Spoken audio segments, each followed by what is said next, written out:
Buenas, en el vídeo de hoy lo que vamos a ver son los discos en Azure Disk.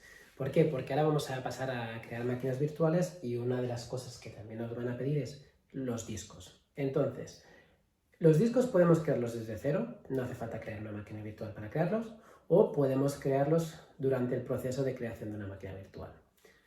¿Qué tipo de discos podemos crear? Por ejemplo, una opción que nos aparece es si queremos crear el disco desde cero o usar algún tipo de origen. Con tipo de origen me refiero, por ejemplo, a Snapshot. Snapshot lo veréis mucho también, a los que no conozcáis este término. Snapshot es una copia tal cual del disco. Si, por ejemplo, nosotros ya tenemos discos desplegados y decimos que quiero tener una copia del día de hoy, también se le llama Snapshot. Y entonces podríamos usar esa copia para que el nuevo disco que estamos creando sea una copia de este snapshot que creamos en el pasado, ¿de acuerdo? Segunda opción, Disk Restore Point.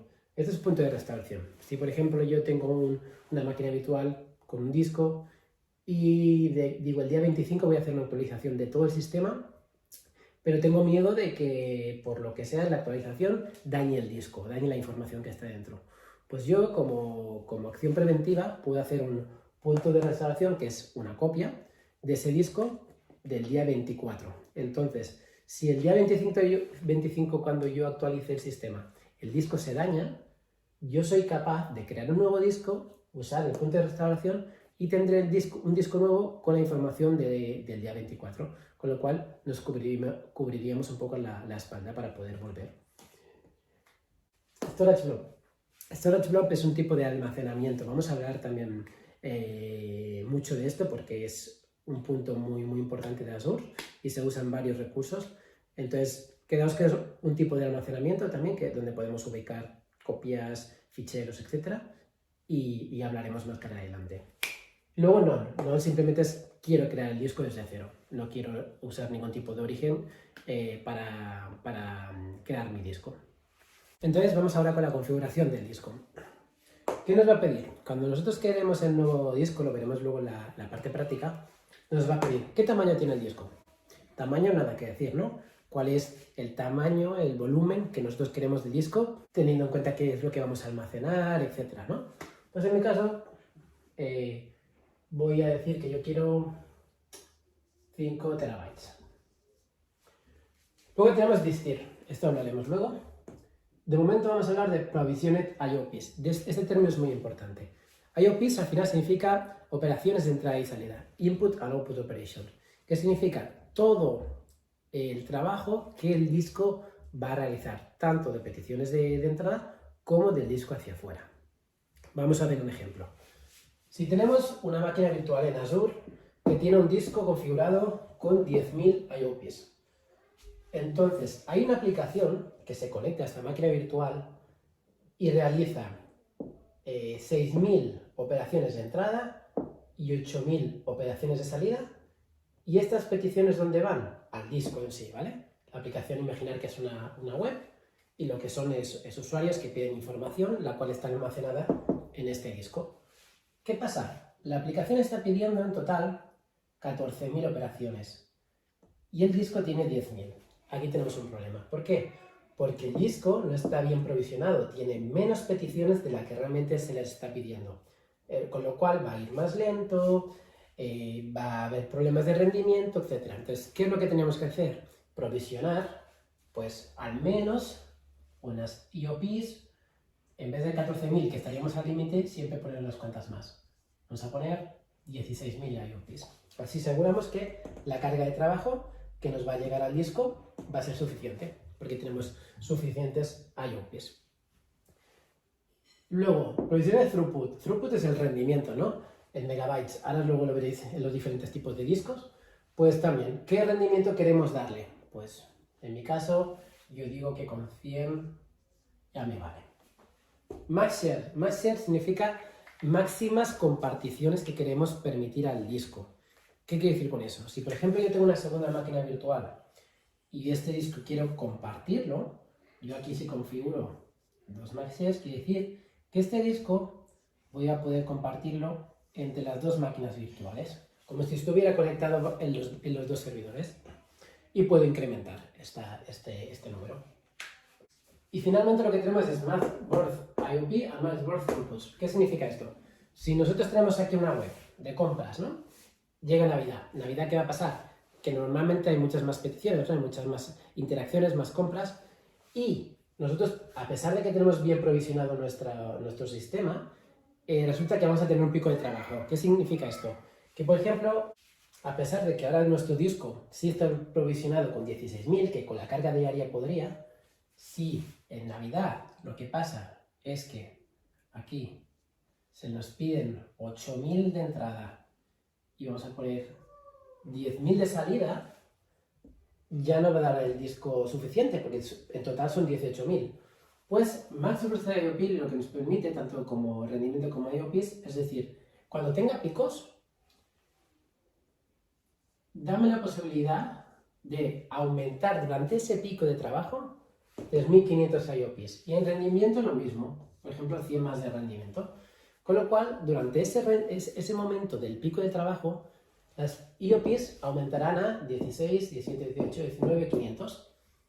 Con lo cual, durante ese pico seremos suficientes como para poder asumir toda esa carga de trabajo. Y luego disminuirá al provisionamiento que teníamos definido. Luego, volviendo al disk, que me lo había saltado. ¿Por qué? Disk son niveles que Microsoft te proviene con diferentes configuraciones. Por ejemplo, te puede dar una P para un disco tipo Premium, que ahora lo veremos, te puede decir una P50, no me acuerdo exactamente cuándo, los valores, luego os dejaré la tabla de descripción. Para la P50 es un tipo de disco que tiene estas IOPs, este rendimiento, esta máxima compartición y este tamaño. Son como estándares, son diferentes estándares que Microsoft ya te proviene y te recomienda, ¿no? Con valores que están acordes entre ellos. Luego puedes customizarlo de tu manera, que digas, yo quiero este tamaño con estas IOPs, etcétera, ¿no? Pero ya Microsoft te da algunas recomendaciones, algunos niveles que son acordes entre sí, ¿no? En los valores. Pues ya estaría. Último punto que necesitamos saber, que también os voy a añadir la descripción porque es importante que lo entendáis. Tipo de disco, ¿no? Ya sabemos qué es lo que nos va a pedir cuando creemos un disco, pero luego hay tipos de discos. Vamos a ir del más barato al más caro. Como más barato tenemos el HDD estándar. Este es perfecto para backups o para discos que no vamos a acceder frecuentemente porque es más lento también, ¿de acuerdo? Luego tenemos el SSD estándar. El SSD estándar es para webs que no tienen mucha demanda, ¿de acuerdo? Y luego para cuando queramos configurar Enterprise Applications para dev o testear, también es un disco que vale la pena. SSD Premium. SSD Premium ya son para entornos de producción. Es un disco con más potencia, más tamaño, más IOPs y más throughputs, con lo cual es idóneo para ya entornos de producción. Y luego ya tenemos el disco, el UltraDisk. UltraDisk ya es cuando nosotros, por ejemplo, en vez de usar un SQL serverless, instalamos un SQL dentro del servidor, así como otras aplicaciones como SAP HANA, etcétera, que piden mucha demanda de entrada y salida, pues necesitamos ya discos que sean muy potentes. Entonces, como os decía, hemos ido del más barato al más caro. ¿Y qué es lo que pasa? Pues cuanto menos paguemos, menos recursos vamos a tener. Si vamos al más barato, máximo de IOPs que podemos configurar es 2.000. Máximo de throughputs en megabytes son 500. Si vamos subiendo, pues esto irá aumentando. Y lo mismo pasa con el tamaño. El tamaño, dependiendo del tipo de disco, vamos a estar limitados también. El más pequeño tiene un límite más bajo, etcétera, etcétera. En la descripción os voy a meter una tabla que vais a ver la comparación de todos los tipos de disco. Y ya estaría, vamos con la parte práctica. Pues ya estamos aquí en el portal de nuevo. Lo que vamos a hacer ahora es crear un nuevo disco. Como os decía, podéis crearlo cuando creamos la máquina virtual, que eso lo veremos en el próximo vídeo, o crearlos de forma independiente y luego durante el proceso de creación de la máquina virtual estos pueden ser elegidos. Vamos a discos. Como veis no tengo ningún disco creado. Le seleccionamos crear. Y empezaremos con los diferentes requerimientos para crear un disco. Tenemos la suscripción. Seleccionamos cuál es la suscripción a la que se le va a cobrar los gastos de este disco. Luego tendríamos Resource Group, cuál va a ser el grupo de recursos donde va a estar guardado este disco. Nombre del disco, aquí tengo SGA disco pues 01 por ejemplo, lo puedo poner. Región, ubicación. Ability Zone, esto he hecho una pincelada en un vídeo anterior sobre el tema de las zonas, regiones. Es si queremos replicar nuestro disco en diferentes zonas. Igualmente vamos a tener un vídeo totalmente exclusivo para esto porque también necesitamos explicar claramente de lo que estamos hablando. Source Type, hemos hablado de esto en la parte teórica. Si queremos que el disco no sea creado desde cero, sino que tenga algún tipo de información como origen. Tamaño, pues tamaño elegimos qué tipo de tamaño y configuración queremos del disco. Si os acordáis, os hablé de los disk tiers, que lo que al final son niveles que Microsoft ya te proviene con las configuraciones asociadas. Si, por ejemplo, te dicen de darte 500 IOPs, pues ya te recomiendan 100 de rendimiento, de throughputs, ¿ok? Y esta se llama tier P10. Luego también, como os decía, podéis customizarlo. Que no queréis esto, que queréis un tamaño del disco customizado, pues vosotros podéis elegir aquí el tamaño que queráis. Pues lo mismo, más tiers relacionados con performance. Y aquí arriba tenemos la parte de los discos. Si os acordáis, también hablamos de esto en la parte teórica. Y ya está. Pues por ejemplo, si nosotros elegimos un premium de tier P3, seleccionamos. El siguiente paso será la encriptación. Encriptación también tenemos que tener un vídeo aparte porque hay mucho que explicar. Que os queden claros dos conceptos, encryption at rest y encryption transit. At rest significa cuando tus datos están guardados y sin moverse. O sea, por ejemplo, guardados en el disco, pero tus datos no se están moviendo, están solo guardados. Pues eso se llama eso es lo que se le llama es encryption at rest. Quiere decir, encriptamos los datos que están ubicados en una base de datos, en un servidor, en un disco, y aplicamos encriptación a ellos. Y luego está la encriptación en tránsito, que es la encriptación que se aplica a tus ficheros cuando estos se mueven. Pero como os digo, esto hablaremos más adelante. Por defecto, solo para que lo sepáis, en los discos Azure te proviene una encriptación por defecto con sus propias managed key. Luego, usando Key-Vault es posible de usar tu propia configuración, pero eso lo veremos más para adelante porque, como os digo, es más complejo.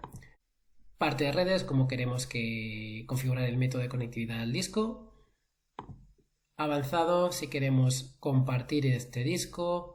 Si decimos que sí, os acordáis que hablamos de las max shares, cuántas veces voy a poder compartir este disco, y nos da que el máximo es 3 veces, ¿de acuerdo? Este disco se va a poder compartir a diferentes máquinas hasta 3 veces.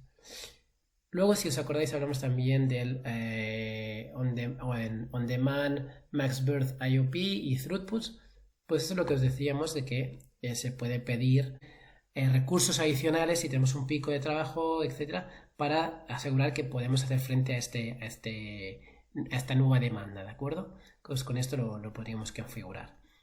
Como aquí nos dice, si vosotros configuráis MaxShare, no es posible usar on demand, entonces tendríamos que quitarlo y luego podríamos configurarlo. También nos avisa que si queréis configurarlo, el disco tiene que ser como mínimo mayor a 512. Pues ¿qué haríamos? Si volvemos a Basic, cambiamos el tamaño, por ejemplo seleccionamos 1 tera, pues seleccionamos 1 tera y así volvemos a Advanced, fijaros que ya nos permite seleccionar la opción. Etiquetas, como hablamos en vídeos anteriores, si queremos tener tagueado el recurso para que luego podamos filtrarlo, seleccionarlo de manera global usando tags, pues podemos seleccionar por ejemplo el entorno y decirle que este será producción. Ya está. Vamos a siguiente. Nos va a validar que todas las configuraciones que hemos seleccionado son válidas para que el disco sea creado. Ya podemos crear el disco. Y también, si os acordáis, hablamos de la opción de bajar las plantillas, las templates, y de esta manera también automatizar si por ejemplo luego queremos crear 50 discos de este tipo, pues con la template nosotros seríamos capaces de configurarlo. Tenemos opciones de descargarnos o guardar esta plantilla, o si queremos directamente usarla, si le damos a deploy, vais a ver la opción de que ya os salen con los parámetros que hemos elegido, como el tamaño, la ubicación, el tipo de encriptación que queremos, con lo cual podríamos usar estos parámetros para crear un segundo disco también. Pues ya estaría.